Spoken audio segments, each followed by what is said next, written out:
Under collapsed concrete, where humans cannot breathe, a robot hears the first sign of life. It does not panic, it does not sleep, and it does not wait for daylight. This is the new race to build machines that arrive before hope disappears. After earthquakes, explosions, floods, and fires, the first hours are brutal. Every minute can separate rescue from recovery. But the most dangerous places are often the places where survivors are trapped. A human rescuer may face falling beams, toxic gas, fire, radiation, or sudden collapse. So engineers asked a simple question with life or death consequences. What if the first rescuer inside was not human? Rescue robots first proved their value in real disasters by going where people could not safely go. Early machines were mostly remote-controlled cameras on tracks. They were useful, but they were also slow, blind, without operators, and easy to trap. Then came drones, legged robots, snake robots, and swarms designed for chaos. The mission changed from simple remote viewing to autonomous exploration. The machine was no longer just a camera. It was becoming a scout. An autonomous rescue robot begins by sensing the world in layers. Cameras see texture, LiDAR measures distance, thermal sensors search for heat, and microphones listen for sound. In places without GPS, the robot builds its own map while moving. This is called simultaneous localization and mapping, or SLAM. It tells the robot where it is, where it has been, and where it should not go. But rubble is not a hallway. The ground shifts, signals vanish, dust blinds cameras, and one wrong move can bury the machine. So modern systems combine autonomy with human supervision.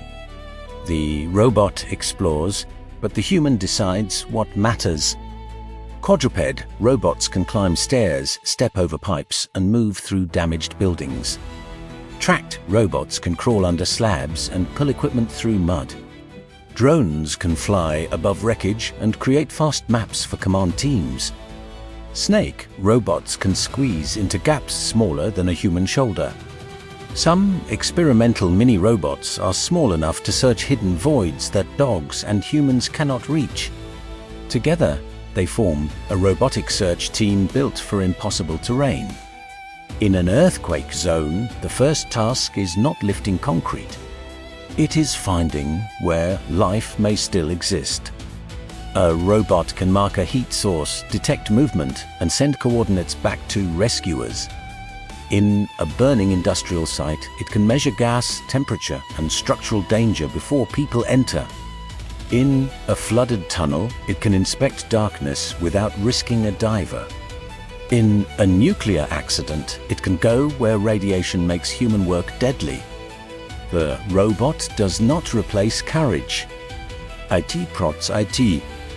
The biggest breakthrough is not one robot, but many robots sharing information. One machine enters the tunnel, another maps the surface, and another relays communication. If one robot loses signal, the team can still keep searching. This matters because disaster zones destroy the tools humans normally depend on. No GPS, no clean maps, no stable floor, and no second chance. Autonomy gives the machine enough intelligence to continue when communication fails. That single ability can change the rescue timeline. Yet, the hardest truth is that rescue robots are still fragile. Batteries, motors overheat, dust blocks sensors, and water can kill electronics.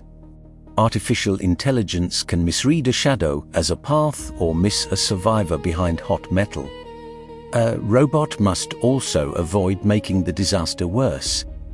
Too much weight on the wrong slab could shift debris above a trapped person. That is why rescue autonomy is not about speed alone. It is about judgment under uncertainty.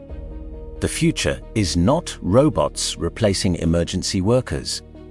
The future is humans commanding machines that take the first risk. A firefighter may control several robots instead of entering blind.